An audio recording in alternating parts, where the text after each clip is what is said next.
Hey there, welcome to a brand new episode of Muzikxpress. My name is Twan, and in this week's vlog you will see my interview with Levente Márton, a.k.a. Sunny Lax, about his beautiful classic P.U.M.A. Enjoy! Sunny Lax is the artist name of Levente Márton. He was born on the 6th of August 1986 in Romania, but has been living in Hungary since he was 4 years old. From a young age, Levente was already interested in music, and in his early teens he started to experiment with making electronic music himself. In the year 2005 he finished a trance track which he called P.U.M.A. He did send this track to UK-based label Anjunabeats, and label owners above and beyond absolutely loved the track. So they played the demo version of P.U.M.A. several weeks in a row in their radio show Trance Around The World.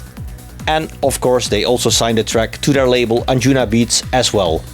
Because of the 15th anniversary of P.U.M.A, I thought it would be a good reason to ask Levente about the story behind P.U.M.A.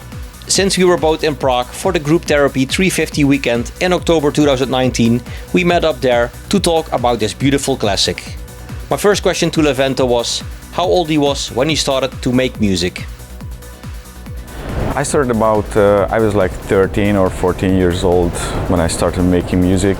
But it was, I wouldn't say it like even music, it was like I was trying to make noises pretty much with really simple softwares, but it was fun. Okay. So you also had some equipment, or was it just software? It was pretty much just a computer with softwares. I actually started using tracker softwares, the old school like Fast Tracker. Yeah, that was what I So, yeah. What artists were you influenced by then around that time? You know, just the usual, like I was a huge fan of a.k.a. I actually had a couple of his CDs, albums. Also Ferry Corsten, Tiesto, Mauro Picotto, just a huge, legendary people. Yeah. So this year, 15 years ago, your track P.U.M.A came out. What do you remember from the production process of P.U.M.A? Not much, to be honest, but I remember a couple of things, like I used my first hardware synthesizer. I bought actually a Waldorf Micro Q, which was a really good synthesizer. But the funny thing is, I didn't even have a proper sound card, so I had a sound card called Sound Blaster SB128 or something like that. That's the worst sound card ever.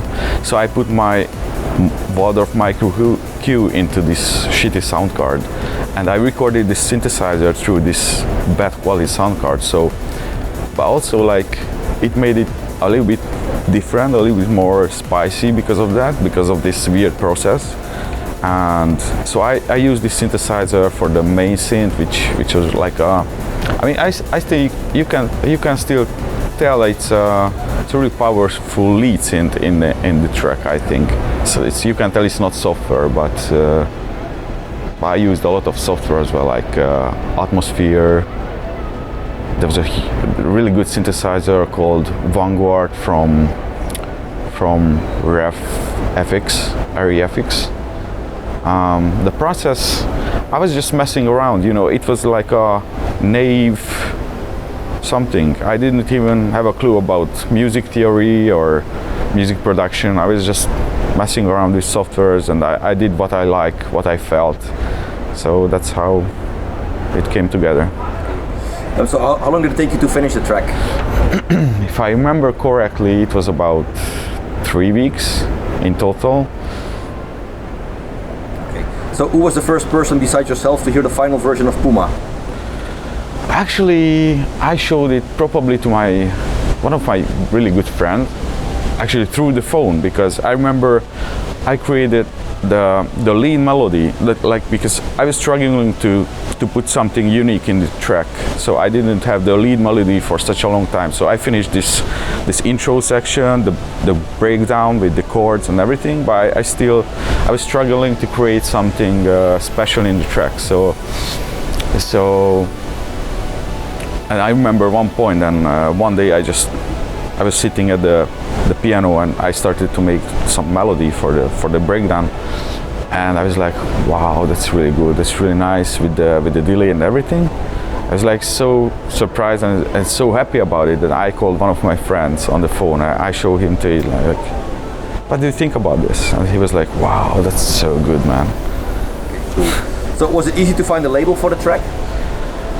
Back in those days, like, you know, you actually had to burn CDs and go to the post office and send to the labels, like not only emails or not a SoundCloud link, but you had to burn CDs. So it wasn't, it was different, but also the market wasn't so saturated as lately. Yeah. So actually, I remember, I sent about the demo about for 10 different labels.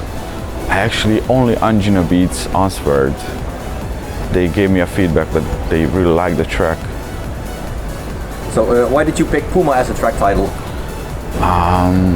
Yeah, so the reason, actually, I fell in love with a girl, but yeah, she didn't even know about that. But she was always wearing a hoodie, a PUMA hoodie. And you know, there was this huge logo on the back. Yeah. And I always saw this and I was like, I just fell in love with her, and that was one of the main reasons. Okay, so she was wearing something from Nike, she Maybe, no. I felt like, wow, this is a good title. Okay, so this was your very first release ever, right? Actually, I had a couple of remixes. I won like 2 remix competition, Hungarian remix competitions, but this is my very first own release. Yeah. So how old were you back then when PUMA came out? I think I was 17. Okay, wow, that's young. Yeah. Well, you're still young, of course. Oh, thanks. You too. So do you remember hearing PUMA in a radio show or in a DJ set from somebody for the very first time? Actually, I remember when P.U.M.A and Beyond played it and in Trance Around The World, and I didn't even listen to it, but the next day I got a few emails from people, like they listened to the track and they really liked it, and I was like, what, man? And I checked the radio show at the track list and I was like, wow, they played it. I was so happy about it, but so I got feedbacks from people for first. Okay. So which other DJs besides Above and Beyond did support the track? I think Paul van Dyk played it. I think maybe Ferry Corson played it as well. I think many of the big guys in those era played it pretty much in the radio. Were you surprised that people really liked the track, or did you already have a feeling that this would be a big one? No. You know, I was 17. I had no idea what I'm doing actually. So I was really surprised that people actually like what I did, and you can't really tell. You can never tell if something's gonna be successful or not. Like, this is what you just can't learn or anything. So what is your personal highlight when it comes to the release of PUMA? I think I still love to say that I have a release which got an actual vinyl release, and it sold more than 1,000 pieces on vinyl, 1,000 units. This is the best thing I can tell. Like, it's such a great thing to say. Like, Yeah. Yes. 1,000 people bought a vinyl of my track. It's Especially so for your very first release. Oh yeah. So I assume music was just a hobby for you back then? Oh yeah, exactly. Yeah. I was a student. I was just messing around with softwares. Yeah. And did you already DJ back then? No, actually not. I never wanted to be a DJ, but you know, it's a part of this business. Yeah. So yeah, I had to learn actually DJing after that, because I had a couple of booking requests after the releases. So what is the funniest or craziest thing that ever happened during a DJ gig?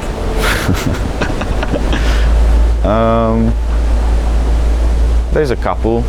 One of the funniest ones when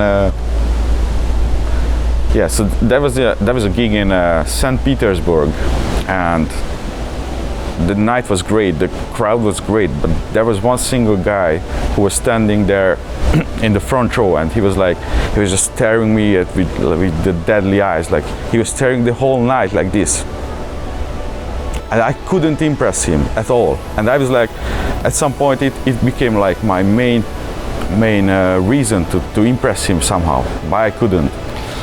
And after I finished my set, this guy came to me and he was like, dude, I'm your biggest fan here. I love all your music.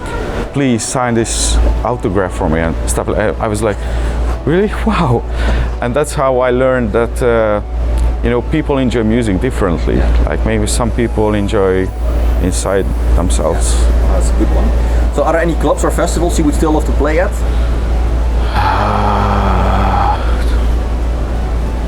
There's a couple probably. Would love to play Transmission definitely at some point. Don't even know what to say. And many ABGT gigs, hopefully. So PUMA is 15 years now. Are there any special plans for the 15th anniversary? Well, actually I'm working on a remix for a couple of years now, but the thing is, it's not so easy to remix it, because it works because of the tempo as well. Like the lead and the delay, it doesn't really work on a slower tempo.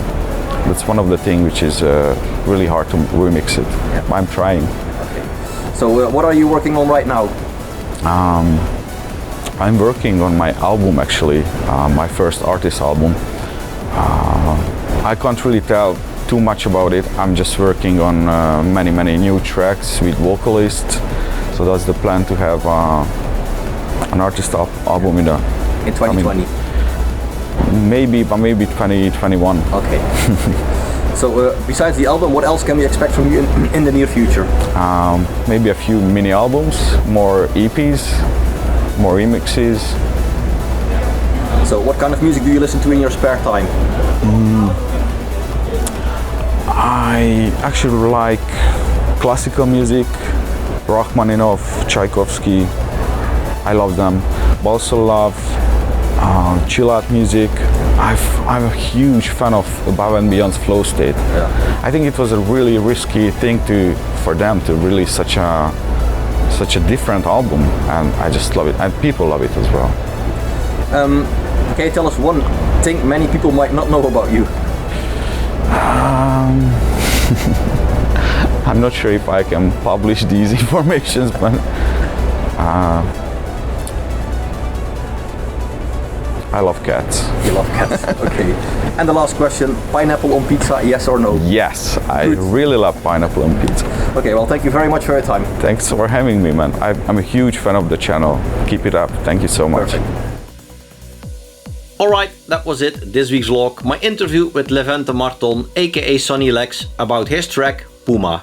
Levente, thank you very much for your time. Much appreciated. Thank you guys for watching. I hope you enjoyed the vlog. If you did, make sure to give this video a like, leave a comment in the comment section below, and make sure to subscribe. Once again, thanks for watching, and until next time, bye bye.